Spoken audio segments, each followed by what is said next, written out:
Welcome to Darkwatch Stories, where we bring to life the chills, the shadows, and the mysteries that linger in the dark. If you enjoy spine-tingling stories and want to support the journey into the unknown, don't forget to like, subscribe, and share.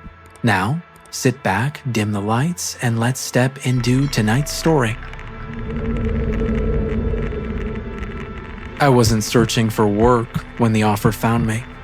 I drifted through roofing gigs, warehouse shifts, scraps of construction, chasing adrenaline over wages. Cliffs, towers, bridges. If it was high and dangerous, I climbed. That's probably how he found me through the video I'd posted months ago. I was free climbing an old water tower with nothing but bare hands on rusted steel. A few thousand views, then gone for safety violations. But some people had already seen enough to know I wasn't afraid of falling. When he slid into the booth across from me that night, I knew he wasn't just another customer. Too tall for his bones, thin as a shadow in a charcoal suit that seemed borrowed from the dead. Skin pale like candle wax, eyes gray and empty. He looked less like a man, and more like something that had forgotten how to breathe. His smile wasn't human, it was all teeth and no warmth. "You're Paul, aren't you?" he asked, voice level unblinking. I said yes before I could stop myself. When he offered his hand, instinct screamed not to take it, but I did. The grip was lifeless, cold, damp, like shaking hands with something dug up from the ground. "I'm with Mortis Communications," he said, voice smooth as static. "We're hiring climbers, the best ones. And you," his eyes flickered, "you love climbing." My stomach nodded. "How do you know that?" His grin stretched wider. "We saw you climb." Then, like a magician revealing a trick, he slid a manila envelope across the table. My name trembled on the envelope in crooked letters. Inside a contract, a shiny flyer of a cell tower piercing the clouds, and a check big enough to steal my breath. "Hazard pay," he said, calm as ice. "Not for everyone, but perfect for you." I should have walked away, but fear was never my problem. Heights never scared me. I'd climbed cliffs, barehanded towers without permits, bridges with only chalk dust keeping me steady. I dangled in the open sky and laughed at the wind. If that pale stranger thought danger would scare me off, he didn't know me at all. What unnerved me wasn't the climb, it was him. Everything about him whispered wrong. The chill of his hand, the voice too flat to be alive, the name Mortis. Communications that sounded carved for a tombstone, not a company. But the check was real thick, paper fresh ink, more money than I'd seen in months. I hesitated, then signed. The contract was disturbingly short, as if danger didn't need details. No safety clauses, no HR fluff, just a date, a place, and a start time. At the bottom, a line for my name. I slid the paper back. He rose in one smooth, unnatural motion shadow, stretching long across the booth. No handshake, no farewell.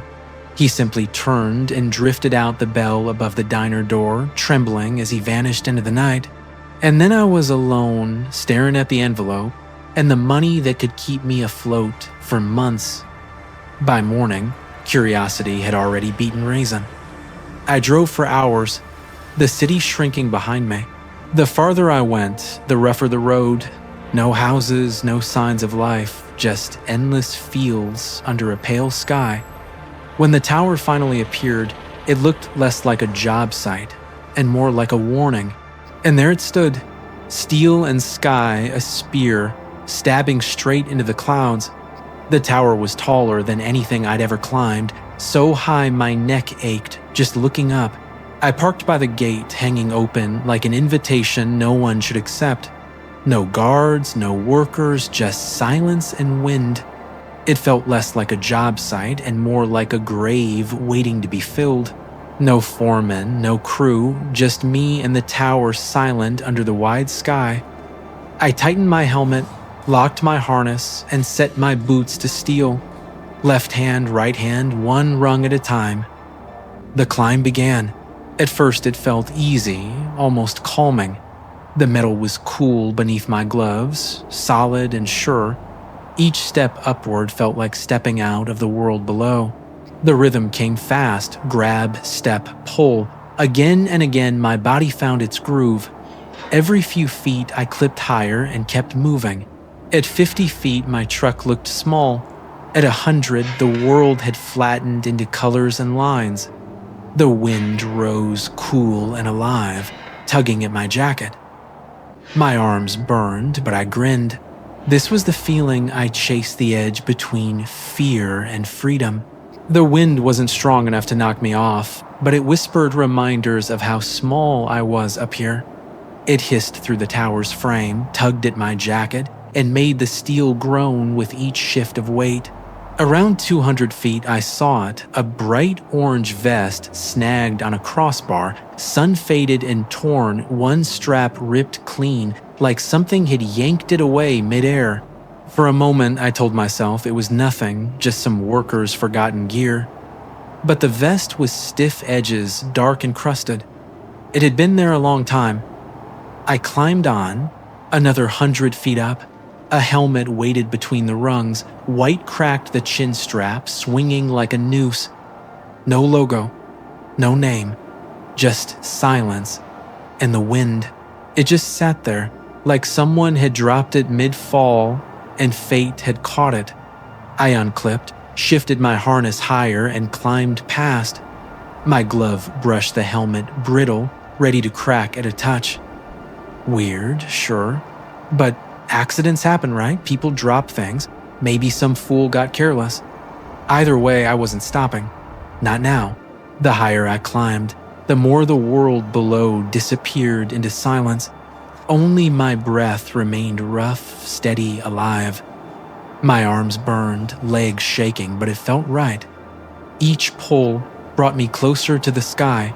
At 500 feet, my truck was a toy on the dirt, and the horizon stretched endlessly flat and hollow like the edge of the world. My chest burned with every breath, but I didn't slow down. This was why I'd signed the contract, the danger, the height, the view that made the world seem small. Weird vest, broken helmet, didn't matter. I kept climbing. At 1,000 feet, most people would have been shaking or crying. Me, I was steady. Boots locked, gloves tight, heartbeat calm. This was my kind of peace. At 1,200 feet, my truck was nothing but a speck lost in dust. The fields below melted into color, the horizon fading into haze. The wind bit colder, now sharper, but I kept climbing. Hand-foot pull. At 1,500, every muscle burned, not from weakness, but victory. The kind of ache that meant you were alive. I laughed between breaths. "Come on," I whispered. "Higher." At 1,800 feet, the ladder still stretched on, vanishing into sky. I didn't know towers could reach this high. My lungs strained against the thin air, but I wouldn't stop. 2,000, finally. The rungs ended, giving way to a narrow platform, just wide enough to stand. I hauled myself up, boots scraping steel, heart pounding with the thrill of reaching the edge of heaven. The wind tore at my jacket as I caught my breath. Then I saw it, a shallow iron basin in the center of the platform. Its edges blackened the steel beneath, warped as if scorched by something unholy. It sat empty, waiting. Beside it, nailed to the rail, was a sheet of paper. Its corners fluttered in the wind like it was breathing alive and watching. The paper's edges were rough and stiff, the surface streaked with something dark and dried blood, or close enough. The handwriting clawed across the page, jagged and desperate, as if carved by a trembling hand. At the very top, scrawled larger than everything else, 2 words waited like a whisper in my skull. "Hello, Paul." I froze. My name and that number. $119, 427. The exact total I'd written down at my kitchen table just days ago. Crumpled notes, IOUs, maxed out cards, it all added up to that same impossible figure. No one else knew it. Not my family, not my boss, no one. Yet here it was, nailed to steel, 2,000 feet in the air, staring back at me like judgment carved in blood. My hands trembled, the paper rattling in the wind. No one should have known that number, not my mother, not my sister, not my boss, only me. Yet somehow Mortis did. They hadn't hired a climber, they'd chosen me. Chosen my secrets. The thought hollowed me out. I lowered the page, trying to steady myself. The wind cold against the sweat on my neck. My stomach turned to ice. The tower was gone, every rung, every beam, every bolt vanished. Beneath me, there was nothing. No ladder reaching for the ground, no fields, no dirt road, no truck. Just a dark, endless void, twisting like a living storm, swallowing the horizon whole. I wasn't climbing anymore. I was suspended above nothing. The platform beneath my boots was all that remained, floating alone, 2,000 feet above nothing. My breath hitched. I clutched the railing until my knuckles ached. The paper beside me snapped wildly in the wind. Through my gloves, the steel bit into my palms, slick with sweat. I pressed down harder, waiting for the tower to shudder, to remind me it was real, but nothing came. Only silence. The wind howled in my ears, colder now, cutting sharp enough to sting. My stomach lurched, as if I'd stepped off the edge of the world, knees locking to keep from falling. I forced myself to look down again. Nothing. Just blackness stretching forever, a bottomless void where the earth should have been, as if someone had carved existence itself away.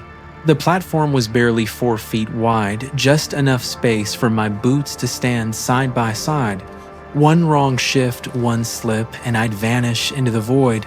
I was trapped on a floating scrap of steel, 2,000 feet up, nowhere to go, nowhere to run. The paper shook in my trembling hand, the wind clawing at its edges. I forced myself to look again. Beneath that cold greeting, more words waited. Rules for the climber, the title screamed from the page. My eyes followed the list, each line worse than the last. Brush away the ash. Find the symbol. Trace it with chalk. Bleed onto it. Turn the key. Ignite the fire. Then speak the words, Malgrim come forth. Every instruction felt carved from madness, yet the letters pulsed as if demanding obedience. The last lines clawed at me, keep the key, don't look back. My mouth went dry as I read them again. The basin waited at the center, scorched and hollow like it had already served its purpose once. I crouched, brushing my gloved fingers over the steel floor. It felt rough, coated in ash. When I swept it aside, something faint glimmered beneath the grime. Beneath the soot-faint lines shimmered a sigil scorched into the steel like a brand from hell. The first rule. I hesitated, the void below humming softly, or maybe that was just my fear breathing. Reaching under the basin, my fingers found something smooth, a piece of chalk, small and waiting. Slowly, I began to trace the symbol. 5 points sharp and precise. A pentagram. As the chalk screeched over metal, the air itself seemed to twist. The edges of the platform flickered, trembling like heat waves. Then below me, a single rung appeared, glowing faintly against the dark, solid, and unreal all at once. I froze, heart pounding in my chest. This wasn't just a set of rules, it was an instruction, and it was working. I crouched, low eyes locked on the glowing rung below. It looked solid, real, but I didn't dare trust it. The second rule echoed in my mind. Prick your palm and smear a drop of blood across the mark. My stomach tightened. I peeled off my glove, the cold biting instantly at my skin, and began searching the platform for something sharp. My fingers found something caught in the seam near the basin. A small knife, its handle glinting gold in the pale light. My throat tightened. Whoever set this up had planned everything. I pressed the blade to my palm and dragged it quick, just deep enough to burn. A thin line opened, blood welling fast. I clenched my fist, and let a single drop fall onto the chalked sigil. The drop struck the lines, spreading fast, sinking into the steel as if the metal itself drank it in. The platform lurched under me, a deep shudder that rattled my bones. I looked down just in time to see the void twist and bend. Then came the sound, steel screaming back into being. Not a rung or two, but whole sections of ladder and beams slammed into existence from the dark.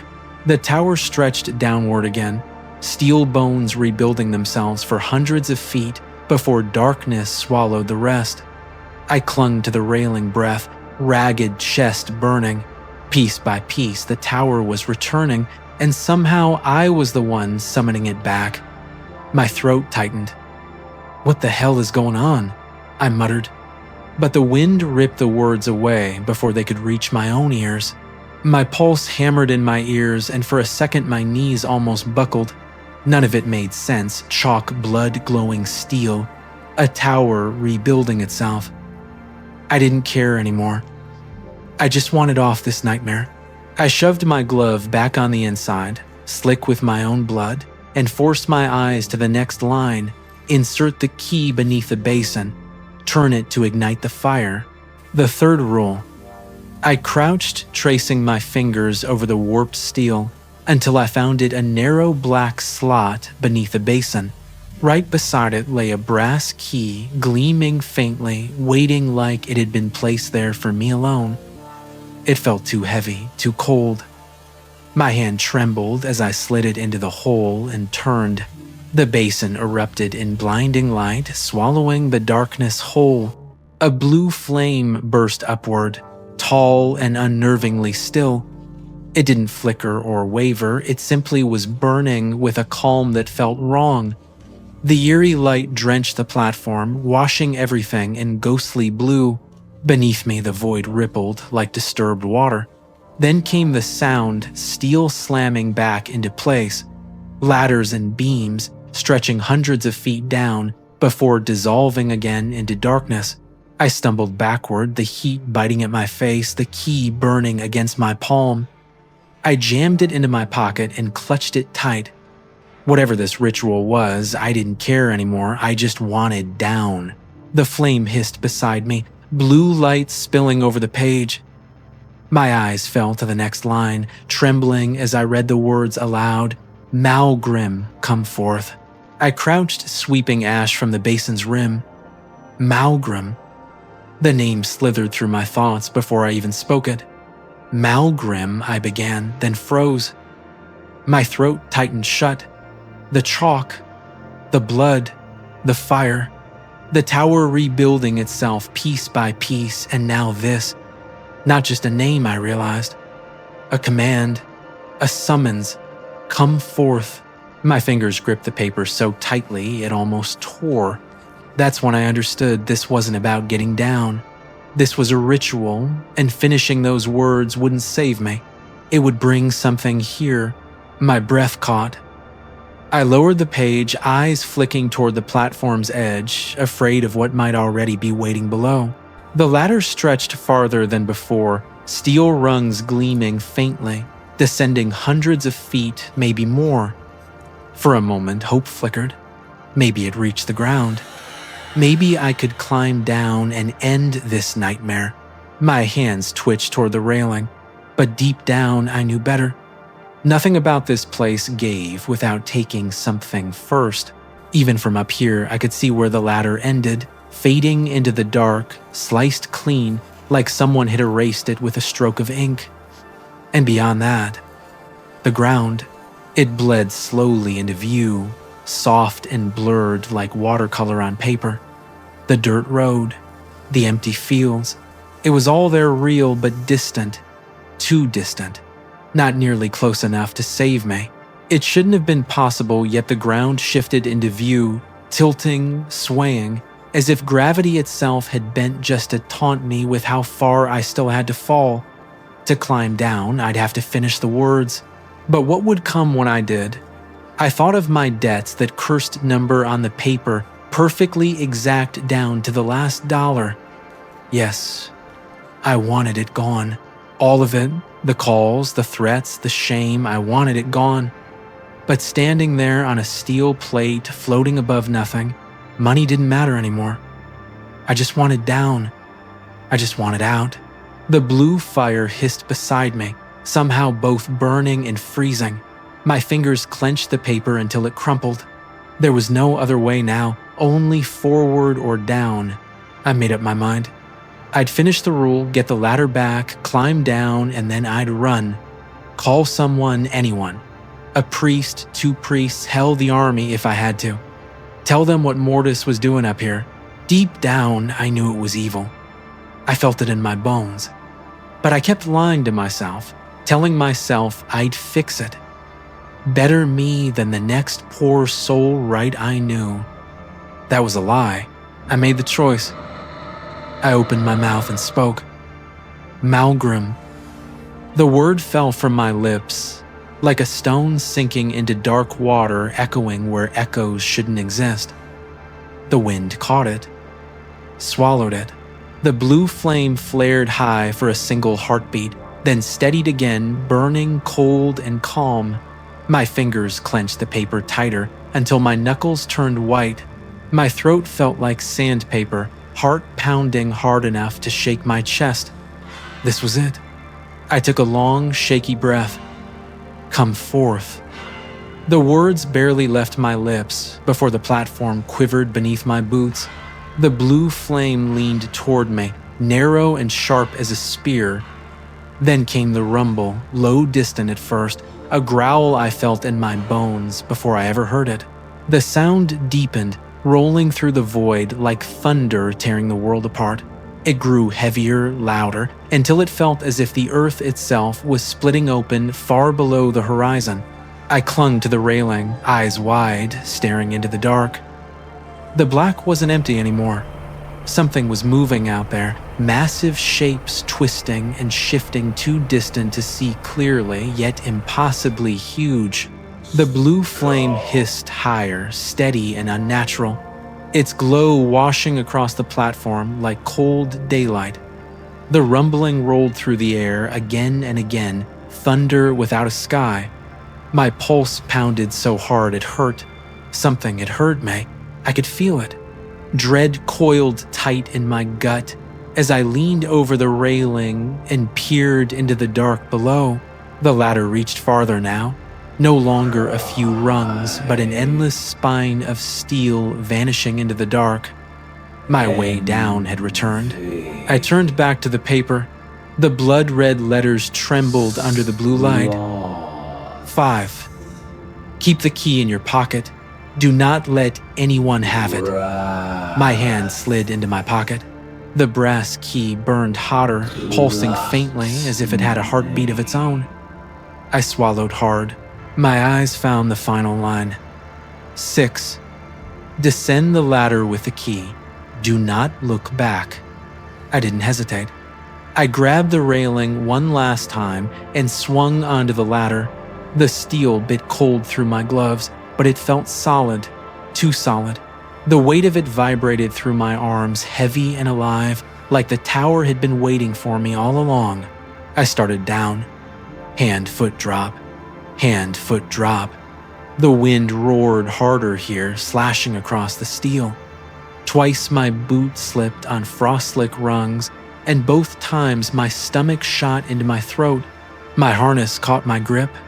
Tightened muscles locking from fear, but I kept moving. Don't stop. Don't look back. Just down. Shapes shifted on the horizon. At first I thought they were hills rising from the dark, but they moved. They crawled. Massive limbs clawed their way out of the earth, dragging bodies the size of mountains. Horned silhouettes twisted upward into the sky, their throats flickering with fire that burned from somewhere far below. The world itself seemed to wake, and it was monstrous. Their heads turned slowly, sniffing the air like predators hunting for me. My jaw clenched, breath catching in my throat. What have I done? I whispered. I clung to the ladder, staring at the monstrous shapes below, but I kept moving. Hand, foot drop. Faster now. The rungs trembled under my boots. Then I saw them figures in the opposite direction, blazing white and gold against the darkness. At first I thought it was lightning, then the wings opened. Vast, blinding wings beating without a sound as the figures streaked toward me. They were made of fire and light, shapes too sharp for human eyes. They weren't human, weren't even close.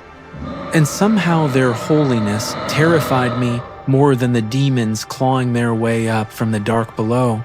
The air trembled as they crossed the void, their blinding light scattering sparks over the steel. I squeezed my eyes shut and clung to the ladder, scrambling down as fast as I could. Faster, faster. My grip slipped, boots skidding on the rungs, but I didn't care anymore. I just needed the ground. I needed off this cursed ladder. The tower shuddered around me, steel groaning as if it wanted to rip itself apart. My breath came in ragged bursts, each exhale hot inside my helmet. Down, just down. The rungs blurred beneath my boots, clanging in frantic rhythm. Blood from my palm streaked the steel as I climbed. And then earth. I could see it now rising up through the haze like salvation itself. I pushed harder, arms and legs, burning lungs on fire. Twice more I nearly slipped as the ladder swayed beneath me. The light closed in fire wings, that soundless roar splitting the sky. Almost there. Almost no stop. The voice erupted, booming through the steel, echoing from everywhere and nowhere at once. It wasn't human. It was command. The light blazed hotter behind me, searing the back of my neck. I clenched my eyes shut. I couldn't look. My chest seized breath, catching as the rungs quivered beneath my hands. And then for reasons I couldn't name, maybe the voice, maybe the light, my mind turned inward. Not to the good, but the rot. Women. Drugs. Wasted years. All the sins I'd known were wrong even as I did them. Every stupid bet, every lie, every time I'd walked away from someone who needed me, it all came flooding back. I pressed my forehead against the cold, wrung eyes shut tight, trying to shut it all out. Please, I whispered, please don't. And in that moment, I knew what it was. It had been years, but I remembered I was raised in the church. I remembered confession, the dark booth, the hush of my own voice whispering sins through a screen, while the calm one waited beyond, the guilt, the shame, the dread of being judged. This was that feeling magnified 1,000-fold. I didn't need to open my eyes to know. Every part of me already understood what stood behind. It was an angel, not the kind you see on prayer cards, nor the soft-winged ones in stained glass. This was something vast, blazing, terrible, its wings like molten iron, its presence pressing down on me until my skull ached. Every breath it took carried judgment. I had never known fear like this. The light behind me grew unbearable, scorching through my jacket, burning into my skin. "Paul!" The voice came again, no longer thunder, but deep and heavy like the sky itself, speaking my name. I kept my eyes shut. The rungs quivered beneath my palms, my breath shaking in short bursts, and then suddenly I knew. The ground was close, just a few feet below. If I let go now, if I dropped, everything would end. The light, the fear, all of it. The angel would vanish. The tower would vanish. This nightmare would dissolve like smoke in the wind. Somehow I knew it. One step off and it would all end. But then what?